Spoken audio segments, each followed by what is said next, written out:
Compose, hors série numéro 5. Je suis convaincue que tu choisis ce que tu fais de ta vie. Et c'est quelque chose que je dis régulièrement à mes enfants, c'est soit tu subis les choses, soit tu y fais face et tu t'armes pour y faire face et tu choisis en fait l'impact que ça a sur toi, tu vois. Et donc c'est vraiment une philosophie de vie. Et moi je suis quelqu'un de profondément positif, tu vois.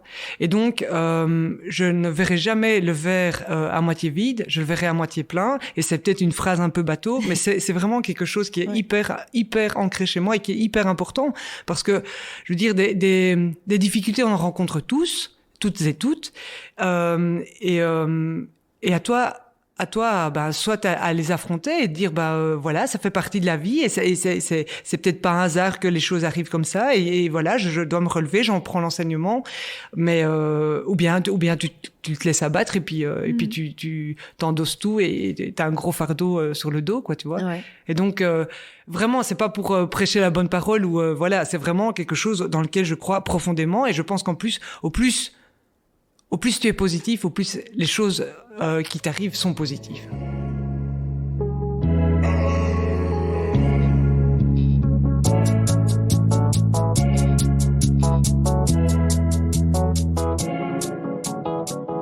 Pour ce 5e hors-série de Compose, où je reçois celles et ceux qui aident les autres à oser créer, mon invitée est Marie Buron.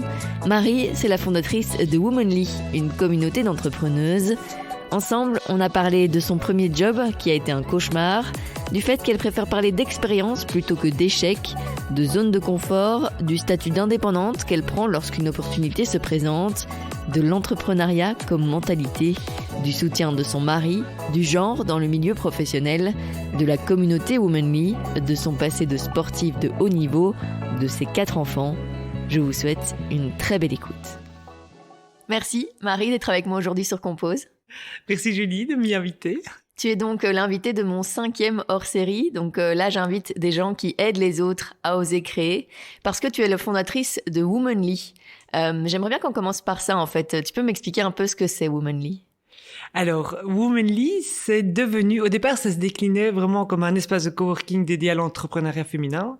Aujourd'hui, j'ai envie de dire que Womanly est plus un outil qui est toujours au service de l'entrepreneuriat féminin, mais qui est composé d'une communauté d'entrepreneurs qui va en fait évoluer au sein d'espaces de coworking existants et qui va créer vraiment des synergies, de la collaboration, du partage entre elles. Et donc, c'est un vivier d'experts entrepreneurs extraordinaires. Trop bien. On y reviendra plus tard, mais du coup, je voudrais un peu qu'on parle du cheminement. Comment tu es arrivé à ça ?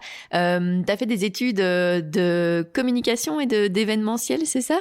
J'ai fait un master en communication, puis j'ai fait un master en gestion. Et puis, j'ai aussi eu la chance de faire une formation au MIT à Boston en entrepreneuriat.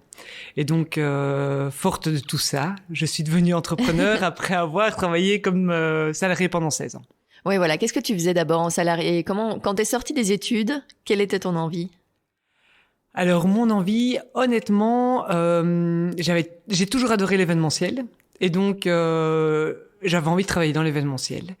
Et j'ai très rapidement, je pense que donc j'avais remis mon mémoire en juin et en fin août, je trouvais mon premier emploi dans une société dans le Brabant wallon une société privée qui faisait de l'événementiel. Mmh. Et comment ça s'est passé ? Cette première expérience a été un cauchemar. Un cauchemar, vraiment. J'ai travaillé 6 mois pour eux. Je vais pas citer le nom. Et pourtant, ça me brûle les lèvres tellement mon expérience a été mauvaise et que je la déconseille vraiment à tout le monde. Donc, en fait, ce qui s'est passé, c'est que c'était sur papier une super belle société et je pense que c'est toujours une belle société qui a des beaux clients, mais l'ambiance au sein de celle-ci c'était juste horrible. Les gens se tiraient dans les pattes et vraiment après quelques semaines en entreprise, je me suis rendu compte que le management était vraiment exécrable, pas du tout orienté humain. Et donc je me suis fait licencier au bout de 6 mois. Et ça a été un soulagement énorme Ah oui. parce qu'en fait, ils engageaient, et ils le font encore aujourd'hui, ils engagent par période de 6 mois en CDI pour pouvoir gagner en CDD? subside. Non, en CDI. Ah, au CDI. Oui. Et donc, en fait, quand tu sors des études, que tu engages en CDI, je sais pas si c'est encore actuellement comme ça que ça se passe, mais en tout cas, à l'époque, c'était les sociétés qui engageaient donc en premier emploi en CDI avaient des subsides. Et donc, en tout cas avec des aides financières, et donc c'était comme ça qu'ils avançaient. En fait, ils engageaient au projet mais en CDI, et puis ils licenciaient une fois que le projet était terminé. Et en fait, moi, au cours de ces 6 mois, je me suis sentie vraiment pas du tout à ma place, et en même temps en me disant ben voilà, c'est une école de vie, ça fait partie de l'expérience, les projets, les clients sont beaux, et donc je reste là, surtout qu'en plus à ça s'ajoutait le fait que j'avais pas mal de copains de l'INIF qui étaient à la recherche d'emploi, et donc je me disais mais non, en tant que moi j'ai un emploi, ce serait de la folie d'aller quitter cet emploi et démissionner. Et donc j'ai tenu bon, et puis finalement ils m'ont licencié, ce qui était une très très bonne chose, qui a été un soulagement énorme. Et ça t'a un peu dégoûté du milieu du travail déjà, d'avoir cette première expérience qui était vraiment cauchemardesque? Pas du tout. Pas du tout, parce qu'en fait, ce qui s'est passé, c'est que le jour où j'ai été licenciée, j'ai directement été réengagée par un des partenaires qui travaillait pour cette entreprise. Et donc, directement, avec qui j'avais eu l'occasion de travailler au cours de l'événement dans lequel, que je construisais là-bas et que je mettais en place. Et donc, directement, j'ai eu un autre emploi. Je suis même pas passée par le chômage. Et donc non, j'ai pas été du tout dégoûtée. Par contre, j'ai mis du temps à digérer cette expérience. Parce que ça a vraiment été confronté des choses très dures du monde du travail. Vraiment, c'était vraiment pas une chic expérience au point de vue relationnel et humain. Donc voilà. Mais ça m'a pas dégoûté. Je crois que c'était une belle première entrée en matière, et que j'ai découvert rapidement, la dark face, le dark side du monde du travail. Et comment ça se passe du coup avec ce deuxième job? Comment t'évolues dans ton secteur?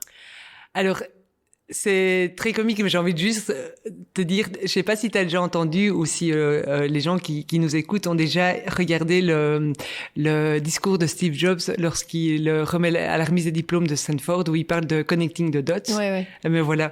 En fait, c'est marrant parce qu'après, donc ce qui en est suivi, c'est plein de petites. Donc j'ai fait après deux autres boîtes, toujours dans le privé, et en fait, il y a plein de petites choses qui se sont semées au cours de ces années de salarié. Et puis après, je suis partie dans le public, et on en parlera peut-être après. Mais en tout cas, au cours de ces années, avec plein de rencontres, etc.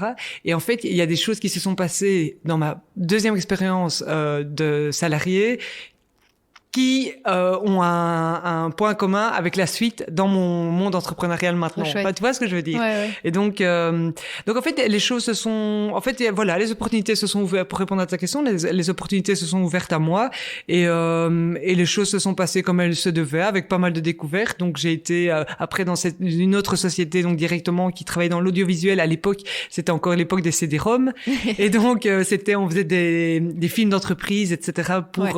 sur CD-ROM, pour médias de communication. Puis ensuite, je me suis retrouvée, alors plus rien à voir, dans une autre société privée qui travaillait, et là toujours en tant que responsable communication et marketing, pour une société qui faisait qui mettait en place des technologies pour augmenter la productivité et l'efficacité dans les chaînes de production alimentaire. Et donc, un tout autre secteur, mais vraiment super intéressant, parce que j'ai eu l'opportunité de visiter des ateliers de production en France sur tout ce qui est président, le fromage, etc. Et donc, c'était hyper intéressant. Et puis, finalement, après, je me suis retrouvée dans le public. Voilà. Et t'as l'impression que toutes ces expériences comme ça, elles t'ont vraiment, elles t'ont servi, quoi. Pour la suite, t'en parlais déjà un peu maintenant, mais tout ça, ça t'a permis d'acquérir des compétences très différentes aussi, et de faire celles que tu as aujourd'hui? Bien sûr, mais je pense que ça, c'est la vie, c'est le parcours de vie de chacun. C'est que tu pousses des portes, et il y en a certaines qui s'ouvrent, d'autres qui restent fermées. Tu te dis mais pourquoi celle-là elle reste fermée, pourquoi celle-là elle s'ouvre? Et puis après, en regardant après, tu te dis c'est bien qu'elle soit restée fermée celle-là, tu vois, et que celle-là se soit ouverte. Ouais. Et en fait, c'est ça qui fait qui tu es aujourd'hui. C'est toutes ces expériences de vie, tous ces gens que tu rencontres, que ce soit des bonnes expériences ou des moins bonnes expériences. J'aime bien parler de non pas d'échecs, mais plutôt d'expériences, même si elles sont sont parfois difficiles à encaisser. Mais donc oui, je pense que tous ces choix, toutes ces choses que nous faisons au quotidien font qui nous sommes aujourd'hui. Ça, clairement. Mais comment t'as réussi, voilà, c'était ta première expérience professionnelle, elle était négative. Comment t'as réussi à retirer quand même du positif, quoi, avoir cette mentalité de te dire, en fait, les clients sont chouettes, ce que j'apprends c'est chouette, même s'il y a ces relations humaines qui sont horribles. Tu vois, t'es super jeune. Comment t'arrives à retirer du positif déjà à ce moment-là? Ça, Julie, je crois que c'est une philosophie de vie. C'est quelque chose. Je pense que vraiment, je suis convaincue que tu choisis ce que tu fais de ta vie. Et c'est quelque chose que je dis régulièrement à mes enfants, c'est soit tu subis les choses, soit tu y fais face et tu t'armes pour y faire face et tu choisis en fait l'impact que ça a sur toi, tu vois. Et donc c'est vraiment une philosophie de vie. Et moi je suis quelqu'un de profondément positif, tu vois. Et donc je ne verrai jamais le verre à moitié vide, je le verrai à moitié plein. Et c'est peut-être une phrase un peu bateau, mais c'est vraiment quelque chose qui est hyper ancré chez moi et qui est hyper important parce que je veux dire des difficultés on en rencontre tous, toutes et toutes, et à toi, soit à les affronter et te dire, voilà, ça fait partie de la vie et c'est peut-être pas un hasard que les choses arrivent comme ça et voilà, je dois me relever, j'en prends l'enseignement, mais ou bien tu te laisses abattre et puis tu t'endosses tout et t'as un gros fardeau sur le dos, quoi, tu vois. Ouais. Et donc vraiment, c'est pas pour prêcher la bonne parole ou voilà, c'est vraiment quelque chose dans lequel je crois profondément et je pense qu'en plus, au plus tu es positif, au plus les choses qui t'arrivent sont positives. Ça aussi, j'en suis convaincue. On parle de séries noires. Et du coup, comment t'arrives dans le secteur public et est-ce que tu découvres un peu un nouveau monde, quoi, par rapport au secteur privé? On peut dire ça, un nouveau monde. En tout cas, un monde vraiment différent.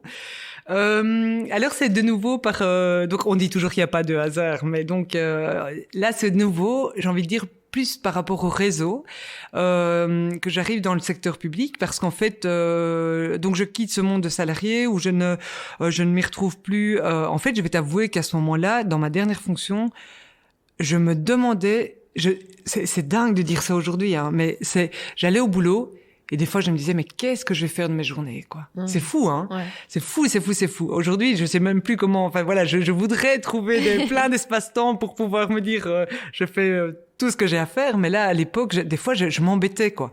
Et donc, voilà, je me dis, il est temps que je parte, etc. Et en fait, je donne, je parle autour de moi que j'ai envie de changer d'air, etc. Et grâce au réseau, je finis par, alors que je pensais pas du tout travailler dans le public, je finis je passe une interview à l'administration communale de Wavre. Et à ce moment-là, l'administration cherche un responsable communication. Et donc, je passe l'entretien, etc. Avec, à l'époque, c'était encore Charles Michel, il était encore bourgmestre. Puis, il y a la bourgmestre faisant fonction aussi, la secrétaire générale. Et puis, on discute et c'était une très très chouette discussion. Et en fait, au fur et à mesure de la discussion, vient le fait que, moi, j'aime bien l'événementiel, que j'ai toujours travaillé là-dedans en société privée. Et ils me disent finalement. Mais en fait, vous savez quoi? On cherche aussi, c'est pas encore officiel aujourd'hui, mais nous sommes en train de mettre en place dans les chevilats de culture et festivités, justement une équipe pour s'occuper de tout ce qui est festivité pour l'administration. Est-ce que ce serait pas plutôt un job comme ça qui vous intéresserait? Et honnêtement, c'était génial parce qu'en fait, après, ils ont engagé donc la personne en communication, responsable communication. Puis moi, j'ai été engagée aussi. Ils ont relancé un process d'interview, etc. pour ce poste-là. Et puis c'est moi qui ai été engagée. Et en fait, quand j'ai vu ce que c'était le job de la com et ce que c'était mon job en tant que chargé de la culture et des festivités, c'était quelque chose qui me convenait beaucoup mieux évidemment que faire de la communication pour une administration qui finalement ne m'aurait pas plu. Et donc finalement, j'ai quand même fait presque 9 ans à l'administration communale de Wavre et c'était une expérience extraordinaire, super enrichissante. Trop bien. Et du coup, comment t'as quitté tout ça pour devenir la fondatrice de Womanly? Alors, comment est-ce que j'ai quitté tout ça? Écoute, en fait, le public, c'est très chouette. Ça fait partie, je pense que c'est un milieu très particulier et qui, j'ai envie de dire, il y a des règles qui font il y a des process. On sait que c'est des process très lents, très lourds, etc. Que l'administration, c'est pas toujours ce qu'il y a de plus efficace. Mais au départ, tu te dis, voilà, ça fait partie du jeu. Moi, j'ai accepté ces règles-là. Je savais à quoi je m'engageais. Et donc, au début, tu te dis, oui, ça fait partie du jeu. Et puis, en fait, petit à petit, toutes ces choses qui, et je suis désolée de le dire aussi ouvertement, toutes ces choses qui font que voilà, ça prend du temps. Il faut l'aval de 3 personnes avant qu'il y ait une décision qui soit prise, etc., etc. Moi, ça a commencé à vraiment me peser, mais vraiment me peser. Et petit à petit, en fait, je me suis dit, ok, après, mais vraiment mon expérience a été vraiment sur la globalité a été vraiment géniale, mais sur la fin, voilà, c'était c'était plus le système en fait qui me convenait pas, qui me convenait plus. Et puis j'avais fait le tour des événements, etc. Et moi, je suis quand même, je suis une bâtisseuse. Il y a rien à faire. Je suis pas comme on dit, les farmers et les hunters. Moi, je suis pas quelqu'un qui entretient, etc. J'aime bien bâtir, j'aime bien que ça avance. Et donc, et puis j'avais déjà ce tempérament entrepreneurial. Et donc, finalement, en fait, fort de toute mon expérience, de cette expérience au MIT à Boston, etc., je me suis dit, et aussi en voyant en fait les autres directeurs de bureau et directrices de bureau à l'administration qui commençaient un peu à s'aigrir comme ça, moi je me suis dit mais non, moi je veux pas rester dans ce milieu. C'est le moment de sortir. Il faut que je sorte de cette zone de confort, comme on l'appelle, parce que sinon à un moment je vais finir par moisir en fait dans ce système. Et puis il y a eu un événement. Et donc, pendant des semaines, je me suis dit, mais j'ai pas d'idée pour qu'est-ce que je vais faire, etc. Autant dire que maintenant que je suis indépendante entrepreneur, j'en ai des idées, mais j'en ai plein. Mais à l'époque, je me disais, mais j'ai pas l'idée, qu'est-ce que je vais fonder, quoi, tu vois? Et puis, en fait, c'est un très très simple, comme quoi il y a des signes partout et à qui veut bien les voir. En fait, un jour, t'as un ami à mon frère qui m'appelle et qui me dit, Marie, Porsche fête ses 70 ans, et donc l'équipe de Dieter Run donc cherche une personne pour aider la chargée de projet de l'événement à porter le projet sur la dernière ligne droite. Elle cherche pas de stagiaire parce que voilà, elle est trop le nez dans le guidon, elle a pas le temps de superviser quelqu'un. Par contre, voilà, est-ce que toi tu serais disponible pour venir aider? Et donc super chouette, mais sauf que je suis complètement salarié à l'époque et donc et en même temps je lui dis écoute, tu sais quoi, laisse-moi juste 2-3 jours et je te reviens avec une décision.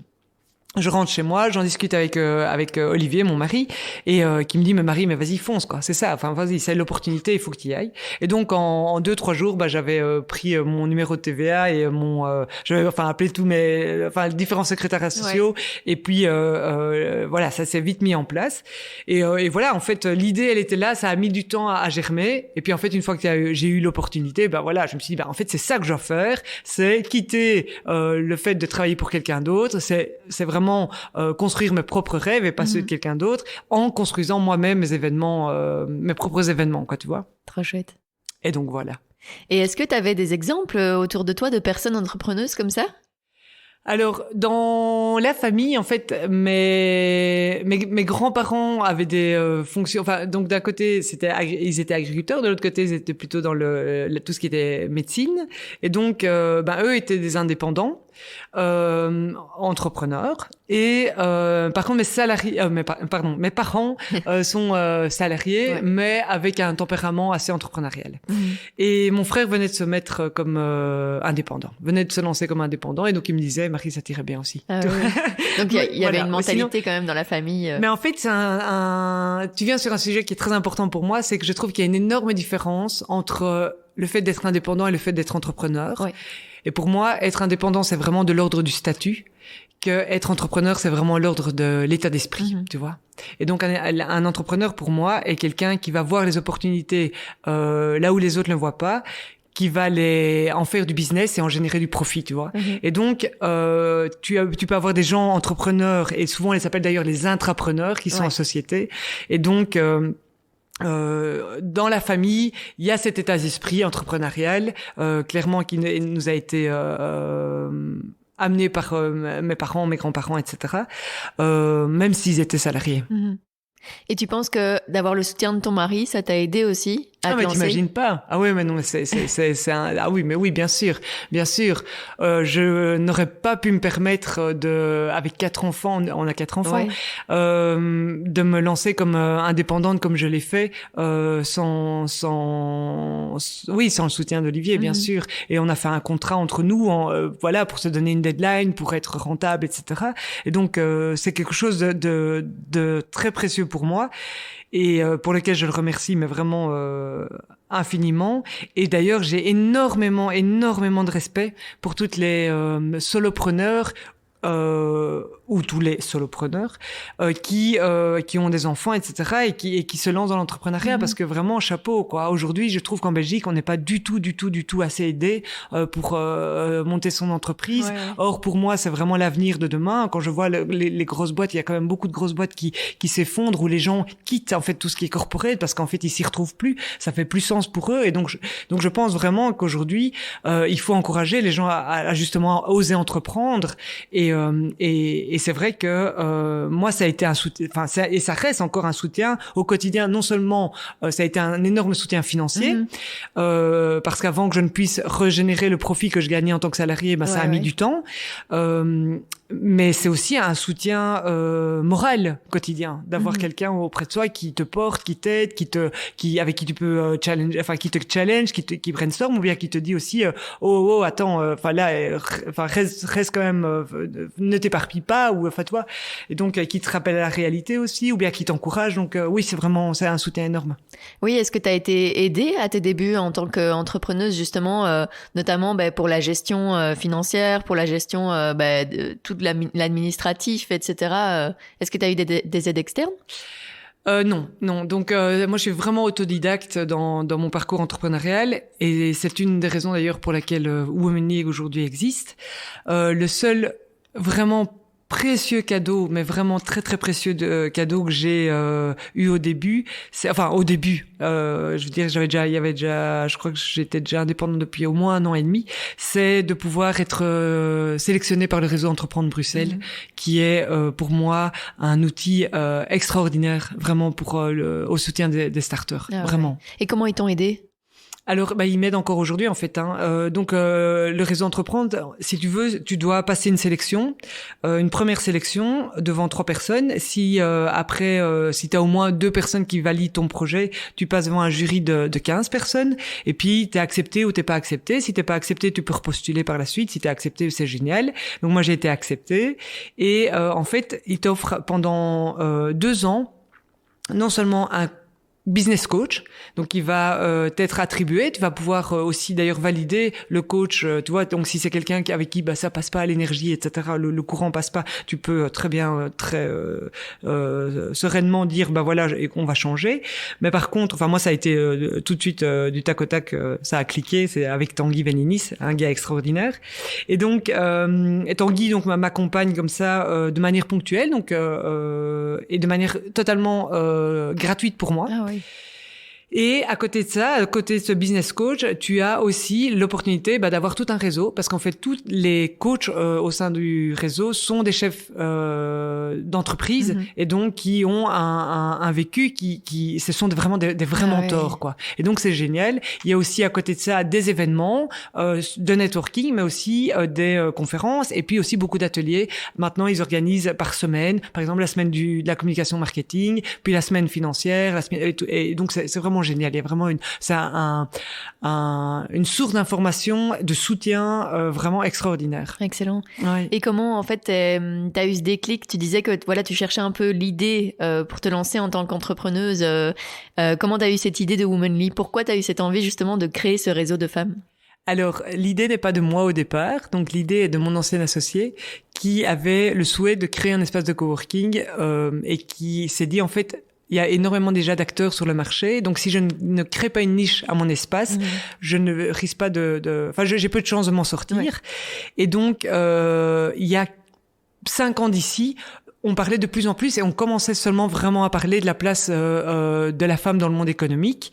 Et donc, il s'est dit, voilà, en fait, c'est ça l'idée. Je vais créer un espace de coworking. Alors, je succincte une histoire plus longue, mais en gros, c'est ça. Je vais créer un espace de coworking dédié à l'entrepreneuriat féminin. Et puis, grâce au réseau, à nouveau, et là, c'est là que je te dis, c'est d'une ancienne personne que j'avais rencontrée dans la deuxième société dans laquelle j'avais travaillé. En fait, j'ai été retrouver cette personne-là, et donc c'est au moment où je me lançais, et j'avais été, pour moi, c'était quelqu'un qui était vraiment une figure de proue, c'est John Gossens, une figure de proue au point de vue événementiel. Et j'ai été retrouver John quand je me suis lancée en disant, ben voilà, j'ai envie de te pitcher mon projet. Qu'est-ce que t'en penses? Et en fait, lui m'a dit, Marie, mais écoute, l'événementiel aujourd'hui, c'est vraiment bouché. Il y a énormément d'offres sur le marché et il y a de moins en moins de financement pour toutes ces activités. Donc, voilà, il est très chouette ton projet, mais tu risques de recevoir des cacahuètes et ça va être compliqué, quoi. Par contre, j'ai quelqu'un à te présenter parce que il avait justement rencontré donc mon ancien associé qui avait cette idée de développer des espaces de coworking et donc et qui cherchait du coup une figure de proue féminine pour l'aider avec lui, l'aider au day-to-day pour développer le projet avec lui. Et John m'a fait rencontrer Christophe, qui était mon ancien associé, qui avait cette idée. Et c'est comme ça qu'en fait, voilà, on s'est rencontrés plusieurs fois, on a discuté autour du projet et tout. Et honnêtement, pour être très clair, je trouvais que c'était génial, c'est développer cet espace de coworking, parce que justement, en tant qu'autodidacte, à devoir retrouver moi-même les filons pour trouver une bonne comptable, la communication, etc., etc. Enfin, t'imagines toutes les casquettes que tu peux avoir en tant qu'entrepreneur. Moi, j'avais tout trouvé toute seule et en plus, je travaillais de manière isolée à la maison. Donc, je me suis dit, mais c'est génial, oui, un espace de coworking où on pourra s'échanger, se proposer de l'aide entre nous, etc. C'est extraordinaire. Mais toutefois, je me suis quand même dit, juste avec des femmes, est-ce que c'est vraiment un truc pour moi, quoi, tu vois? Ah oui. Je me suis posé la question. Et là maintenant, Julie, après 4 ans d'existence, c'est hyper puissant évidemment. Je n'ai plus aucun doute là-dessus. C'est extraordinaire tout ce qui se passe chez Womanly. Mais voilà, je m'étais quand même posé la question au départ de est-ce que ça me conviendrait, toi? Ouais. Bah, c'est trop chouette parce que ça t'a fait changer ton a priori de base, quoi. Oui, alors oui, tout à fait. J'étais très ouverte à la question en me disant qu'est-ce que ça a de plus, quoi, tu vois? Ouais, vraiment, non, c'est extraordinaire. Et qu'est-ce que ça a de plus, finalement? C'est la question. Alors, il y a rien à faire, hein, c'est l'énergie qui s'y passe, l'énergie, entre toutes ces personnes qui est très fort dans. Alors c'est clairement c'est quelque chose que moi j'ai insufflé dès le départ parce que c'est ça qui me plaît. Ouais. Moi c'est pas louer des chaises de bureau qui me plaît, c'est vraiment créer de la connexion entre les gens, créer de la relation entre ces gens, que les gens puissent que toutes ces femmes puissent faire du business entre elles, qu'elles puissent s'apporter des affaires, qu'elles puissent se nourrir l'une l'autre, se tirer les unes les autres vers le haut au quotidien en partageant leur expertise, en partageant leur réseau, en partageant leurs connaissances, enfin, plein de choses. Et donc il y a rien à faire. On est aujourd'hui encore, on n'est pas, on ne fait pas du business de la même manière. Et l'énergie que la femme a besoin pour se développer est différente probablement que alors ça peut être très réducteur ce que je dis, mais on a une énergie différente entre genres. Donc ce qui se développe, il y a vraiment cet aspect très sororité. Il y a rien à faire aussi. On partageait en tant que femme, tu partages vraiment des réalités similaires par rapport aux autres femmes, et tu sais beaucoup plus facilement te projeter dans une femme que dans un homme. Ouais. Et donc aujourd'hui, Womanly, et là je voudrais vraiment être très clair là-dessus, c'est qu'aujourd'hui Womanly est genré. Et parce que la société est en mouvance, qu'on est dans une vraie transition par rapport à ça. Mais moi, ma vision, en fait, c'est que demain, le critère de genre ne fera plus partie des consciences dans le milieu professionnel, et qu'on fera seulement attention à tout ce qui est expertise, valeur, attitude et compétences. Et donc, avant d'arriver à ça, il faut des outils comme Womanly, tu vois, pour pouvoir amener l'équilibre par rapport à cette place économique de chacun, tu vois. Et peut-être aussi donner justement cette impulsion aux femmes d'oser prendre leur place, comme tu le disais tout à l'heure, quoi, parce qu'on n'est pas dans une société où la femme est valorisée. Enfin, en tout cas, on est dans une société qui reste patriarcale. Donc, c'est nécessaire comme ça de leur donner cet empowerment, comme on dit. Tout à fait. Leur donner envie et leur montrer que c'est possible d'entreprendre. Tu vois, même quand on est maman. Ça, c'est un des plus gros freins. C'est de se dire, je peux pas combiner une vie de famille avec une vie d'entrepreneur. Tu Tu vois, mais si, il y a moyen en s'organisant bien, et vraiment. Mais aujourd'hui, c'est normal. On manque de rôle modèle par rapport à ça. Et puis il y a tous les freins et toutes les difficultés financières, la relation à l'argent pour une femme. Alors, j'ai pas envie de faire des généralités parce que Womanly n'est pas là pour toutes les femmes évidemment, mais en tout cas, il y a une grande proportion d'entrepreneurs qui aujourd'hui ont encore énormément de mal à valoriser leur expertise. Énormément, quoi.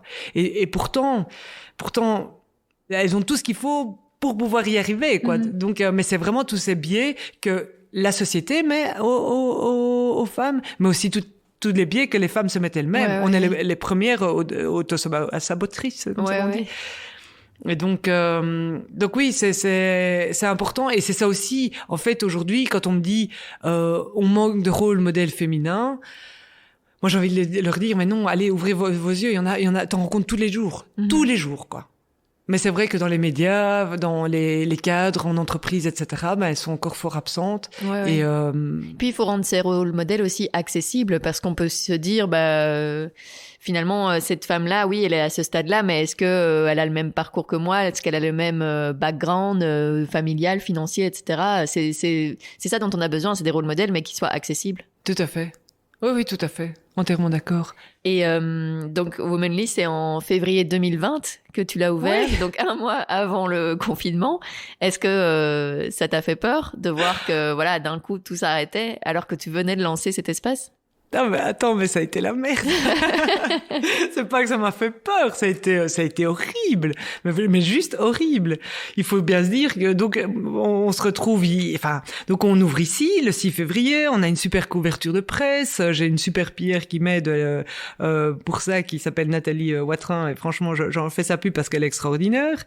Et donc on est ici dans un métier de contact, moi j'ai encore aucun réseau au point de vue entrepreneurial, et en un coup, 25 jours après, on ferme les portes, quoi. Donc il y a plus personne qui peut venir dans notre espace, il y a personne qui connaît Womanly, c'est un concept un peu innovant, même complètement innovant. On est le premier espace de coworking dédié à l'entrepreneuriat féminin, et donc qu'est-ce qu'on fait? On a des loyers à payer tous les mois et on n'a aucune rentrée. Ouais. Et donc, en fait, là, c'est un truc... je pense que c'est finalement, après coup, je trouve que c'est devenu... ça a été une opportunité pour moi, vraiment, cette crise sanitaire, qui a été très, très difficile à encaisser, mais qui a été vraiment une opportunité. Et je m'explique. C'est qu'en fait, en voulant quitter le monde salarial, je voulais donc quitter cette zone de confort. Alors maintenant, aujourd'hui, je ne dirais plus que je veux quitter ma zone de confort, mais je veux agrandir ma zone de confort. Et donc, la nuance est importante. Et donc, mais à l'époque, j'étais encore dans cet état d'esprit de me dire, je veux quitter cette zone de confort. Mais je peux dire que je l'ai quitté rapidement, hein, parce qu'en fait, j'avais pas de cliente, j'avais personne, je connaissais personne, etc. Et donc, le seul objectif que j'ai eu très rapidement, en fait, c'est d'abord la douche froide.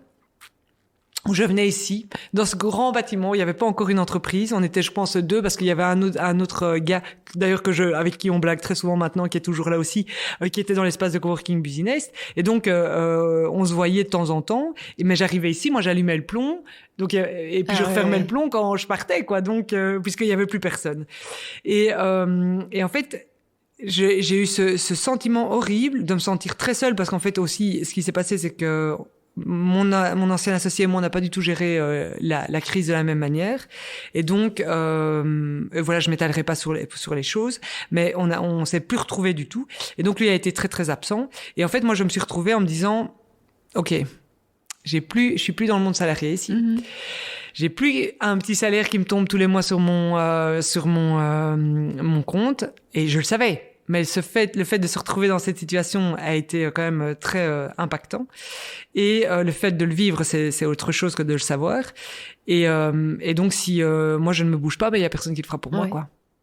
Et ça a été un des plus gros enseignements, et c'est quelque chose que je dis maintenant quand j'accompagne des gens en business consultance. C'est vraiment quelque chose que je dis très souvent. C'est, au départ, si toi tu fais pas les choses, les gens le feront pas pour toi. C'est toi d'abord qui dois bouger, quoi. Et ça paraît tellement normal, mais c'est quelque chose qui est pas toujours facile à mettre en place. Et moi, la crise sanitaire m'a vraiment aidé à directement agir, quoi. Et donc, directement, ce que j'ai fait, c'est faire des vidéos de l'espace, j'avais jamais fait ça, m'exposer. Moi, je travaillais dans l'événementiel. Et pourquoi j'aimais bien travailler dans l'événementiel? C'était parce qu'en fait, je mettais en lumière les autres, tout en faisant un travail d'ombre, mais tout en sachant que c'était grâce à moi qu'il était en lumière. Tu vois ce que je veux dire? Ouais. Et là, je dois m'afficher. C'est mon entreprise. C'est moi le vecteur pour aller chercher ces opportunités business. Et c'est moi qui dois bouger, quoi. Et donc, ce qui s'est passé, c'est que j'ai commencé à faire des vidéos et en fait, de faire des petites visites virtuelles de l'espace pour avoir un seul objectif, c'était que pour le jour où on puisse ouvrir, qu'il y ait des gens qui aient envie de taper à la porte de Womanly en disant, voilà, moi j'ai envie de venir essayer l'espace, etc. Et déjà créer cette notoriété et cette communauté un peu virtuelle, quoi. Donc ça a été très, très, très, très dur, mais vraiment très, très dur. Mais en soi, je pense que ça a été aussi un bon coup de pied aux fesses, quoi. Et justement, oui, par la suite, est-ce que ça a aidé Womanly à accueillir des personnes? Le fait que le confinement, ça a aussi un peu changé nos mentalités. Déjà, on était beaucoup chez nous, donc les gens avaient envie de sortir de chez eux après. Mais il y a aussi plein de gens qui ont remis en question leur carrière et eu envie de se lancer dans l'entrepreneuriat, envie d'oser justement vivre de leurs rêves. Est-ce que ça a été une opportunité aussi dans ce sens-là, ces confinements successifs? C'est que il y a plein de gens qui se sont lancés dans l'entrepreneuriat? Je pense que oui. Je pense que ça a été une opportunité. Je pense aussi que ça a été une opportunité pour avoir des salariés au sein des espaces de coworking. Oui. Par contre, je ne sais pas comment les choses vont évoluer parce que maintenant, aujourd'hui, tu vois qu'il y a quand même aussi un vrai retour au bureau. Aussi, par exemple, je pense aux entreprises, donc il y a vraiment un vrai retour au bureau. Donc, par exemple, à toute cette niche de salariés qui, à un moment, se sont retrouvés dans des espaces de coworking et pour qui c'était bien, parce qu'en fait, ils ont toujours ce lien social et tu vois ce bien-être mental en voyant des gens et en sortant de chez soi, qui maintenant doivent et qui vont dans un espace de coworking proche de chez eux, qui maintenant doivent refaire des kilomètres, etc., pour rejoindre l'entreprise. Donc, je trouve que je sais pas comment les choses ont évolué, en tout cas pour les entreprises, mais voilà, c'est un peu dommage qu'on repasse un peu comme ça, de rien à tout, tu vois. Par contre, par rapport au point de vue entrepreneurial, clairement, je pense que c'est le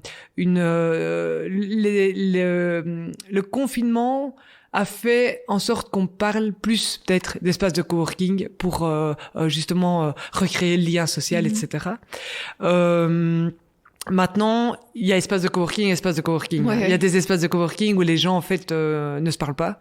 Et ça, pour moi, c'est bien dommage parce que pour moi, la plus-value d'un espace de coworking, c'est justement là où on va créer du lien. Et donc voilà. Donc oui, je pense que ça a été une opportunité en fait. Le confinement, les gens avaient besoin de ressortir. Les gens avaient vraiment besoin de ressortir, recréer du lien. Et donc grâce et encore aujourd'hui en fait, parce que maintenant ça fait 2 ans qu'on est plus ou moins, je pense, qu'on est sorti de tout ça. Et aujourd'hui, le contact est tellement important, quoi, tellement significatif. Et aujourd'hui, la communauté Womanly, c'est combien de personnes? Alors, en contrat actif, donc ça veut dire en espace des personnes qui ont vraiment l'abonnement coworking, on a une bonne 50aine. Et au point de vue de la communauté, il faudrait que je refasse une fois le calcul, mais je l'ai fait il y a 6 mois, et on était à un bon 350 personnes. Oh. Donc ça veut dire que c'est des gens qui viennent régulièrement aux événements, qui viennent de temps en temps se poser pour un daily pass, etc. Donc qui gravitent vraiment autour de Womanly, qui réservent la salle de réunion, qui prennent part d'une manière ou d'une autre, pas de manière quotidienne, mais qui font partie de l'écosystème de Womanly. Oui, comment ça se passe en fait une fois que tu veux faire partie de Womanly? Comment ça se passe? T'organises une journée découverte? C'est quoi le principe? Alors, le principe, c'est que tout d'abord, donc j'invite toute personne qui souhaite en savoir plus sur Womanly, sans pression. Donc même si la personne se dit tiens, j'ai pas vraiment besoin d'espace de coworking, mais je vais quand même aller tester. Je l'invite vraiment, mais avec grand plaisir, à venir découvrir l'espace, à venir se poser au sein de Womanly une journée pour vraiment profiter, voir si les vibes sont adéquates pour la personne et si elle s'y retrouve. Et puis ensuite, alors de ce jour-là, je me fait un point d'honneur d'être présente et donc d'accueillir la personne. Parce que pour moi, de nouveau, j'en reviens à l'humain. On fait du business avec des gens et pas avec des projets. Et donc, pour moi, l'humain avant tout. Et donc, je veux absolument rencontrer la personne pour comprendre quel est son besoin, ce qu'elle développe, qui elle est, et voir comment je peux l'intégrer de la meilleure manière dans la communauté, comment je peux répondre à son besoin, qui je peux lui faire rencontrer pour l'aider ou enfin voilà. Et donc directement l'intégrer dans la communauté. Ensuite, si par la suite, si suite à cette journée, elle se plaît et qu'elle a envie de continuer l'aventure, eh bien, il y a plusieurs formules qui s'offrent à elle en fonction de la possibilité et de l'envie qu'elle aura envie de passer au sein de l'espace. Donc, ça peut être au départ, il y a une journée par mois, mais là c'est plus en fait la formule où tu as envie de faire partie de la communauté, donc tu as des prix préférentiels sur les activités mensuelles. Tu as aussi le partage de compétences qui est offert, etc. Enfin voilà, pour ne pas rentrer trop dans les détails, ou on rentrera après tout à l'heure si jamais. Donc tu peux soit commencer avec une journée par mois, puis après c'est les 4 journées par mois avec l'équivalent. En fait, tu peux prendre soit tes 4 journées sur une semaine ou bien une journée par semaine. C'est vraiment, tu fais comme tu veux, mais t'as accès à 4 jours par mois. Puis alors, t'as l'half-time où c'est 3 jours par semaine et puis le full-time où c'est full-time, donc 7 jours sur 7, 24 heures sur 24, avec une domiciliation, etc. Ouais. Et en fonction, mais tout ça est sur le site de Womanly, bien expliqué. Et puis voilà, et au besoin, voilà, moi j'explique aussi ça. Mais donc, c'est vraiment en fonction du besoin. Je pense qu'il y a pour tous les besoins. Ouais. Et donc, en fonction de ce qui est bon pour la personne, il y a moyen de trouver ce qui lui plaît. Et sachant qu'aujourd'hui, on est à Watermael-Beaufort et que en janvier, nous serons à Namur aussi. Ouais. Donc, il y a ce deuxième site qui ouvre. Et donc, par exemple, les full-time auront l'opportunité de pouvoir aller se poser à Namur ou à Bruxelles en fonction de leur agenda. Parfait. Et voilà. C'est une fierté pour toi d'ouvrir ce deuxième espace ? Oui, bien sûr. C'est une fierté, c'est une vraie fierté. Et je pense surtout que c'est un vrai besoin. Ouais. Et donc, je pense qu'en Wallonie, aujourd'hui, il y a encore trop peu d'outils au soutien de l'entrepreneuriat féminin et au soutien, en fait, de l'entrepreneuriat en général. Ouais. Et donc, je suis tellement convaincue...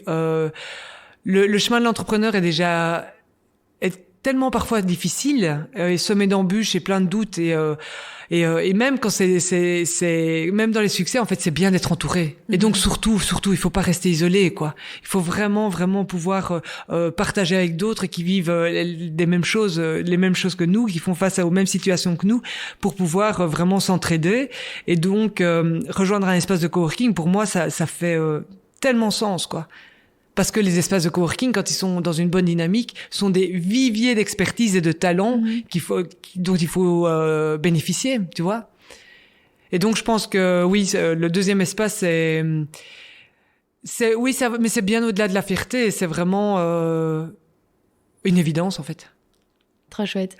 C'est vraiment t'offres l'espace que toi t'aurais aimé avoir, en fait, à ces femmes. Oui, et l'espace que j'ai aussi, en fait. Ouais. Parce que je fais partie à part entière de cette communauté et je viens travailler facilement 2 à 3 jours par semaine, soit ici, soit à Namur. Et donc, oui, pour moi, c'est très important. Et je ne me verrais pas, par exemple, dans un bureau fermé au sein de Womanly. Ouais. Je m'installe, je suis une des premières personnes que tu vois quand tu rentres dans l'espace, dans le lobby, et c'est fondamental pour moi, parce qu'en fait, c'est comme ça aussi que je comprends les besoins de mes clientes, et que je peux y répondre au mieux. Et donc, oui, je pense que c'est l'espace que j'aurais aimé, et c'est l'espace que j'aime, en fait. Ouais. Et elle t'apporte vraiment autant que ce que toi, tu peux leur apporter ? Ah oui. Sans elle, moi, je suis pas là. Hein. Ouais. C'est elles qui font Womanly. C'est pas moi. Moi, j'ai envie de dire, je suis un peu la personne qui a mis l'étincelle de départ et qui fait le chef d'orchestre de temps à autre. Mais Womanly, c'est pas moi. C'est vraiment toutes ces personnes qui ont rejoint et qui me font confiance au quotidien. et que je remercie mais infiniment, mais vraiment infiniment. Trop chouette. Et on n'en a pas encore parlé, mais tu as un passif aussi de sportif de haut niveau. Cette discipline justement de ton passé de sportive, ça t'aide dans l'entrepreneuriat aujourd'hui? Au quotidien. C'est... Il y a une énorme corrélation et les sportives et les sportifs qui écoutent, à mon avis, vont totalement s'y retrouver. Mais il y a vraiment une énorme corrélation entre le fait d'être sportif, soit de haut niveau, soit d'endurance, mais en tout cas quelqu'un qui fait du sport de manière régulière, avec des objectifs, que le chemin de l'entrepreneur. Mm-hmm. Et donc, je pense que moi, en faisant un step back pour regarder un peu mon chemin parcouru, c'est la discipline sportive et les valeurs sportives qui ont fait que au moment où j'étais où c'était compliqué, par exemple dans le parcours entrepreneurial, qui ont fait que je m'en sortais le mieux. Vraiment. Et au quotidien, et donc, c'est vrai, donc j'ai joué au volleyball en première nationale pendant des années. Maintenant, aujourd'hui, je fais plus du trail de moyenne distance. Et encore aujourd'hui, c'est essentiel, quoi. Cette discipline sportive, pour moi, enfin, ça fait tellement sens, quoi, tu vois. Je trouve qu'on développe les mêmes facultés. Par exemple, c'est un simple exemple, c'est la perception à l'effort. Ouais. Tu vois, t'es assis dans ton fauteuil, tu bouges jamais, tu vas devoir faire... Ça va te demander un effort, mais de dingue, d'aller faire 5 kilomètres, tu vois. Et puis, en fait, si tu fais ça quotidiennement, tu ne le sens même plus, c'est plus un effort, quoi, tu vois. Et je pense que la perception, la manière dont tu vois les choses, une fois que t'es en action... Enfin, ça t'aide, quoi. Tu vois ce que je veux dire. Ouais. Et aujourd'hui, le sport, ça permet aussi de te recentrer comme ça, parce que la vie d'entrepreneuse, c'est challengeant, quoi. Ça permet de te recentrer et de te nourrir, de te remettre, d'être bien, tout simplement, et d'être focus sur tes projets ensuite. Oui. Oui. Il y en a avant, tu vois, des grosses négociations ou des grosses réunions qui vont aller faire du yoga, peu importe, ou de la couture, ou lire un bouquin, ou écouter de la musique. Moi, je vais courir. Et c'est un truc de fou, hein. Je vais courir, mais c'est prouvé aussi scientifiquement, hein, d'ailleurs, hein. Qu'on sécrète des hormones qui font faire que on développe nos capacités intellectuelles. Et en fait,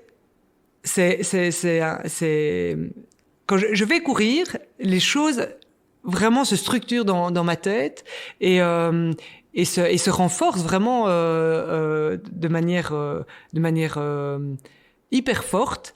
Et donc oui, ça m'aide énormément à structurer mes pensées et à refixer justement mes objectifs et voir où j'en suis, etc.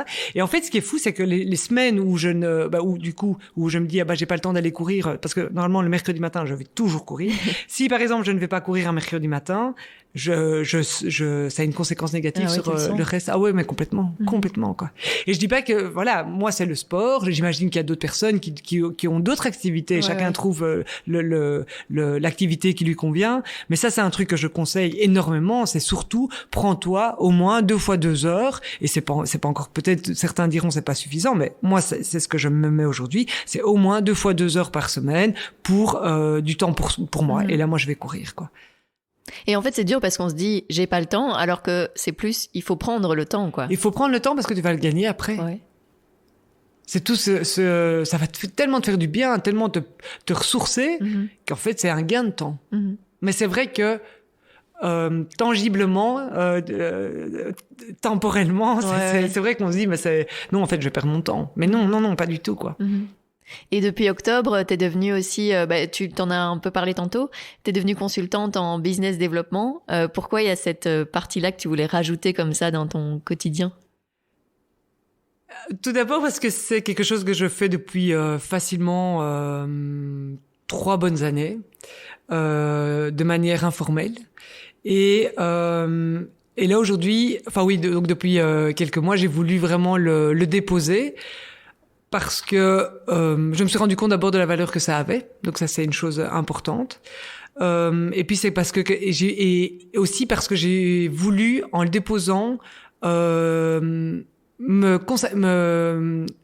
donner plus de temps en fait, justement à cette activité et en faire un vrai, vraiment la structurer. Ouais.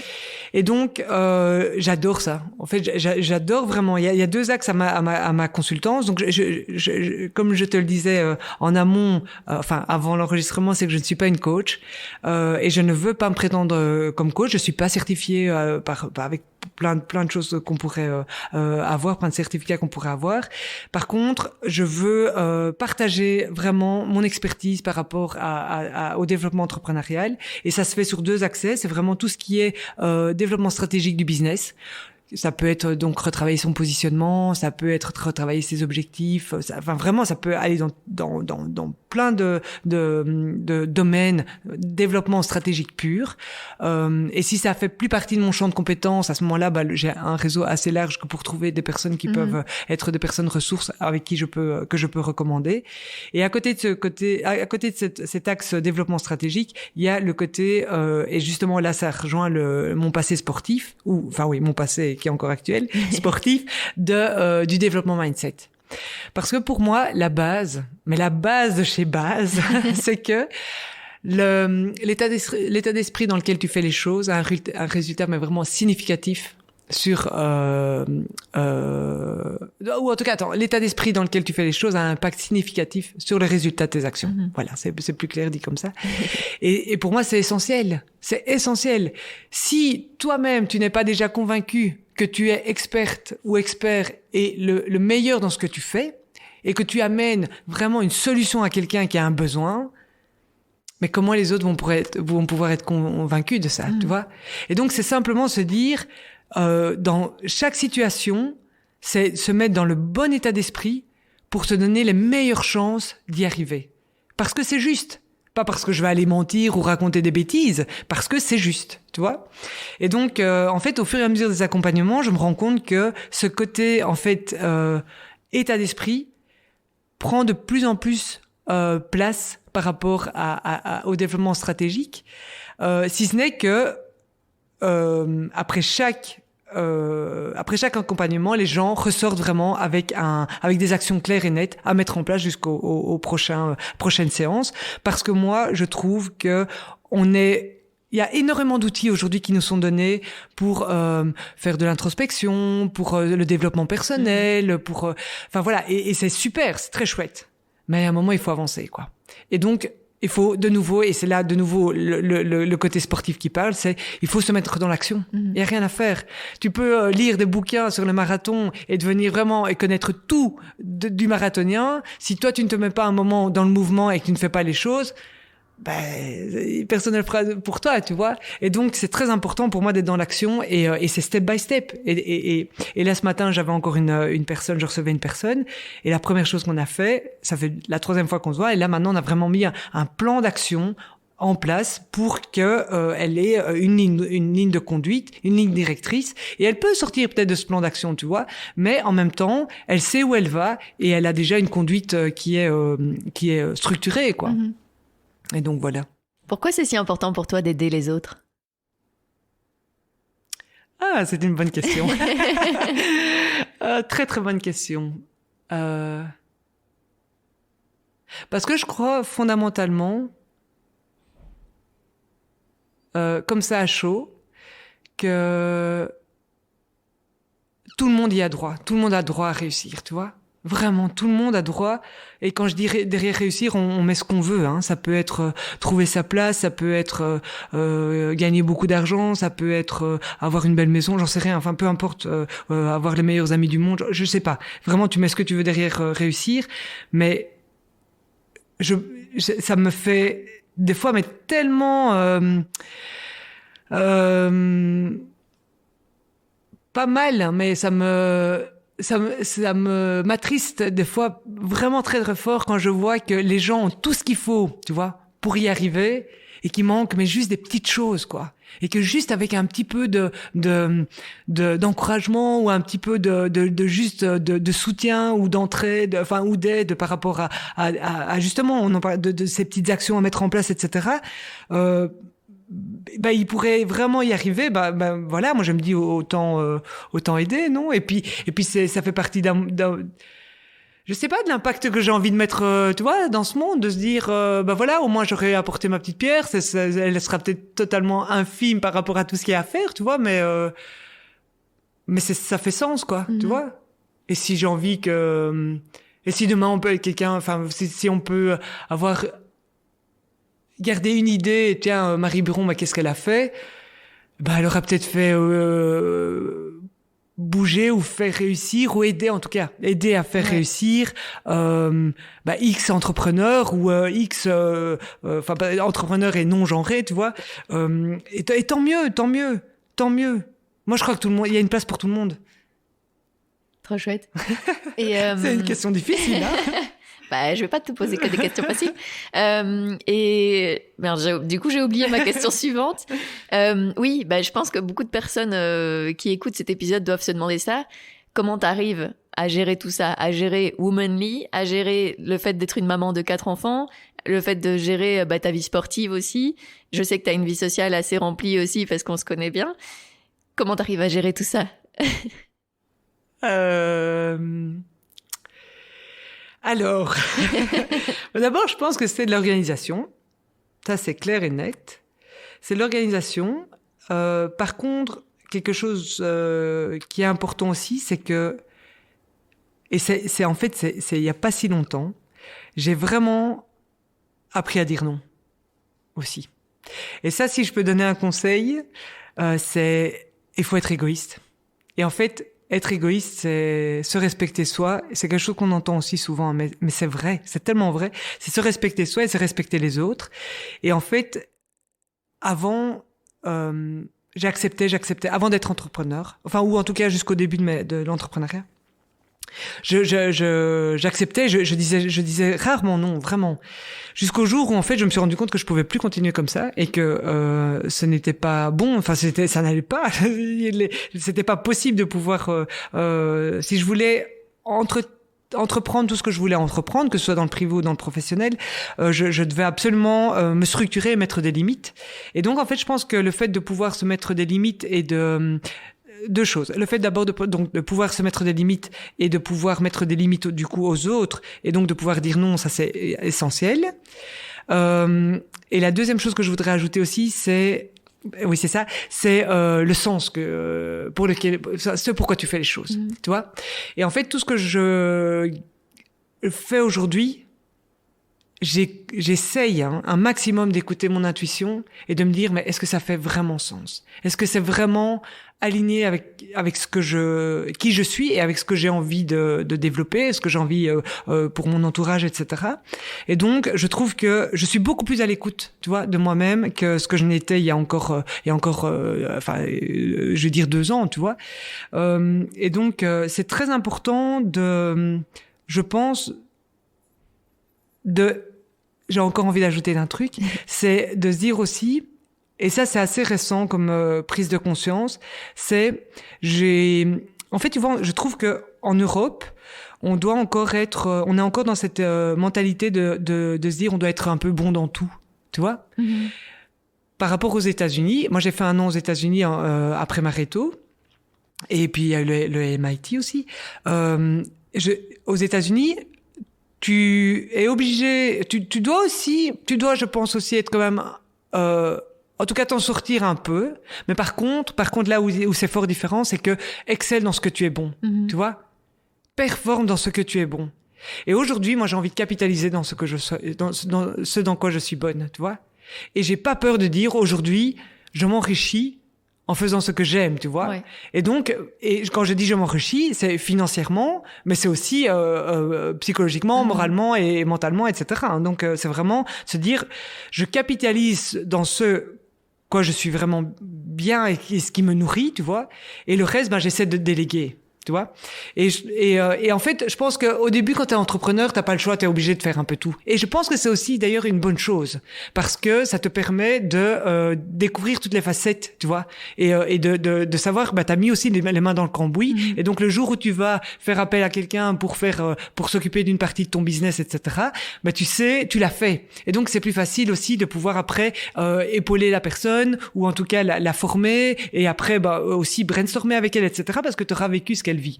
Et donc, je pense qu'au début, c'est ça qui est bien. Quand tu montes ta boîte, je trouve que c'est essentiel de pouvoir avoir une vision et une expérience et un peu une expérience, j'ai envie de dire, mais pas une expertise, justement. Une expérience un peu dans tous les domaines d'activité de ta boîte.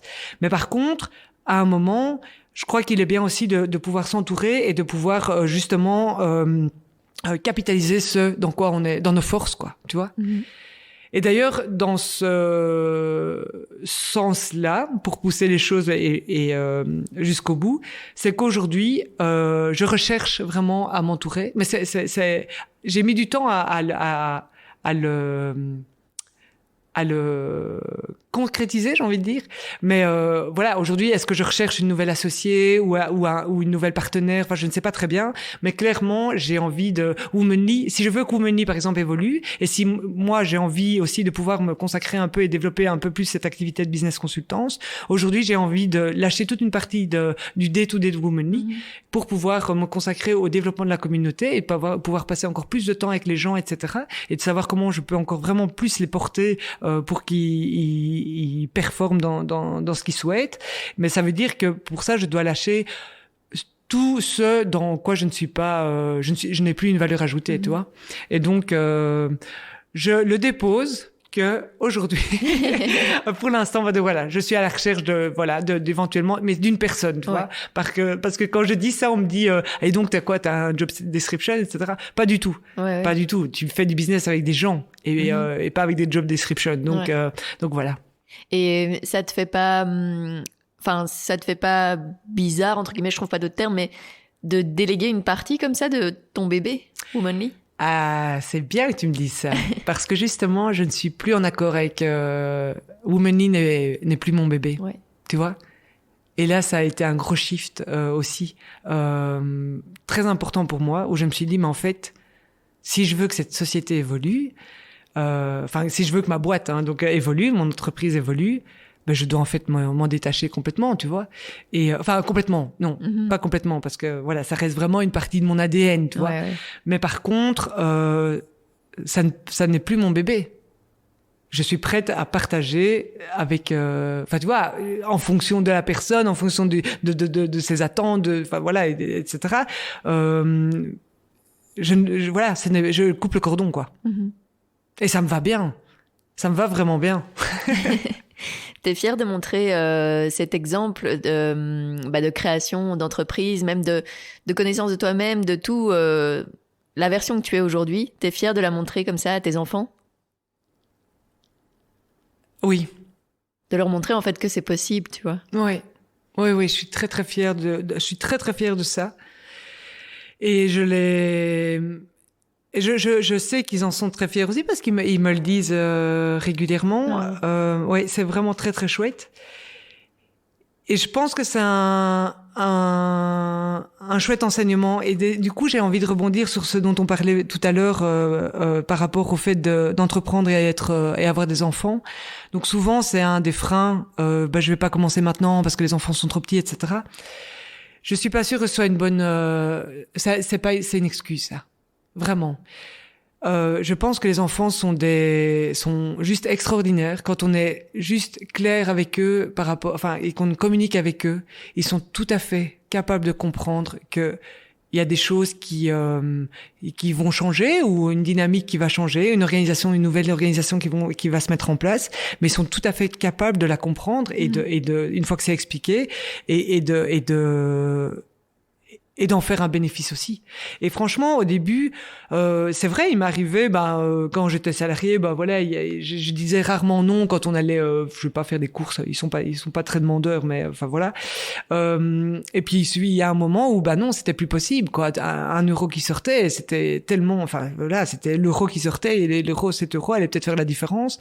Et c'est pas grave. Vraiment, c'est pas grave. Je crois que les enfants sont en fait, à partir du moment où ils sont impliqués dans le projet aussi, et qui aujourd'hui les filles, donc mes deux plus grandes ce sont des jumelles, et il y en a une des deux, enfin même les deux m'ont déjà dit, maman, dès qu'on peut venir travailler comme jobiste pour toi, on vient, quoi, tu vois. Est-ce qu'on peut pas venir t'aider, etc., quoi, tu vois. Et donc ce sera pour l'année prochaine parce que là elles ont pas encore l'âge, mais Mais voilà, c'est bien la preuve que ils sont impliqués dans le projet. Et je pense qu'en fait, c'est ça aussi l'important, c'est quand tu développes un projet entrepreneurial, c'est que ça fait partie, c'est un projet de vie. Hein. Il y a rien à faire. Et donc, c'est une chance énorme et inouïe que j'ai, et ça je le sais, j'en suis tout à fait consciente, que d'avoir ce soutien à la maison est primordial. Je me fais des journées de fou, quoi. On dit toujours, quand on est indépendant, on va pouvoir gérer son temps comme on veut, etc. Et c'est vrai, c'est tout à fait vrai. Mais du coup, les journées où je suis pas là, je suis vraiment pas là, quoi. Hier, je suis rentrée super tard. Aujourd'hui, j'étais partie super tôt. Je les ai pas vus hier soir et je les ai pas vus ce matin. Ouais. Mais voilà, on sait pourquoi on le fait. Et donc, et c'est expliqué aussi. Et ça, c'est important, je trouve. C'est chouette que tu parles de ça parce que c'est des retours que j'ai déjà eu par rapport au podcast, des auditeurs et auditrices qui me disaient, en fait, est-ce que les gens que t'interviewes ont des enfants? Parce que ça paraît limite impossible quand t'as des enfants d'oser justement vivre de ta passion, quoi. Et là, tu montres que c'est possible. Ah oui, mais complètement les enfants. En fait, c'est la peur que nous avons, nous. De se dire, oh là là, je vais être, qu'est-ce qu'ils vont faire sans moi? Tu vois.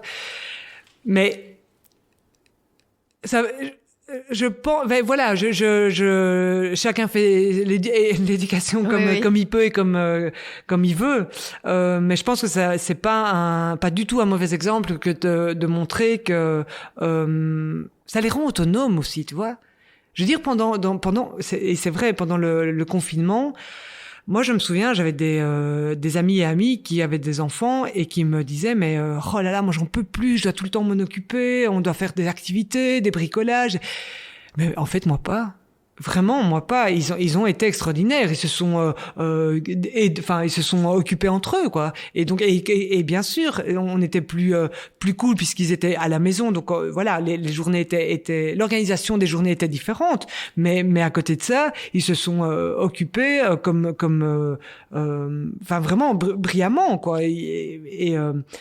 Et sans, voilà, ça n'a pas été une charge du tout, quoi, tu vois. Et donc nous, le confinement est plutôt bien passé. Mais je pense que ça fait partie aussi de l'éducation et que les enfants sont tout à fait capables de comprendre. Vraiment. Mais je pense qu'il faut vraiment communiquer avec eux et être clair sur la situation et pas leur cacher, ça sert à rien. De toute façon, ils le sentent. Donc, On arrive tout doucement à la fin de cet épisode et je vais te poser du coup la dernière question, la question signature de Compose. Qu'est-ce que tu aimerais oser faire et que tu n'as pas encore fait? Moi, j'ai envie de vraiment... j'ai envie de faire des grandes conférences. Trop bien. C'est dingue. Donc, il y a 2 choses que j'aimerais vraiment faire. Et je pense que c'est dans le pipe, mais c'est pas encore là aujourd'hui à l'ordre du jour assez crystal clear pour le mettre en place. Mais donc je suis déjà intervenue dans des lors de conférences, voilà, mais c'était pas comme ouais, moi je me vois bien, j'adorerais. En fait, j'adore la transmission. Mais vraiment, j'adore la transmission. Et donc, je me vois très, très bien comme un jour comme conférencière de manière plus récurrente et qui voyagerait, etc. pour faire passer le message que j'ai envie de faire passer à ce moment-là. Et la deuxième chose, c'est j'aimerais bien écrire un bouquin. Mais ça, c'est trop. Par contre, ça, c'est trop tôt. Donc, je pense que ce sera, à mon avis, d'ici un an où j'ai encore envie de juste un peu avancer encore plus. Et justement, ce bouquin pourquoi je pense que c'est pas encore mûr maintenant, c'est que je veux justement faire la corrélation entre le monde sportif et le monde entrepreneurial. Et mais aujourd'hui, je ne sais pas encore à qui j'ai envie de l'adresser, etc. Et donc voilà, il est vraiment en train de se construire dans ma tête, mais avant qu'il soit couché sur le papier, j'ai encore mûrir. Mais j'ai hâte de venir t'écouter et de te lire du coup. Merci. Merci beaucoup, Marie. Un immense merci à toi, Julie. Merci Marie d'avoir accepté mon invitation. Vous trouverez tous les liens pour la suivre dans les notes de cet épisode. C'est le dernier de 2023, alors j'espère qu'il vous a plu. Si c'est le cas, n'hésitez pas à me le faire savoir en laissant commentaires et étoiles sur la plateforme que vous êtes en train d'utiliser pour écouter et à vous abonner à Compose sur tous les réseaux sociaux. Et puis, si vous voulez m'aider à développer ce projet, n'hésitez pas à le soutenir financièrement via Patreon.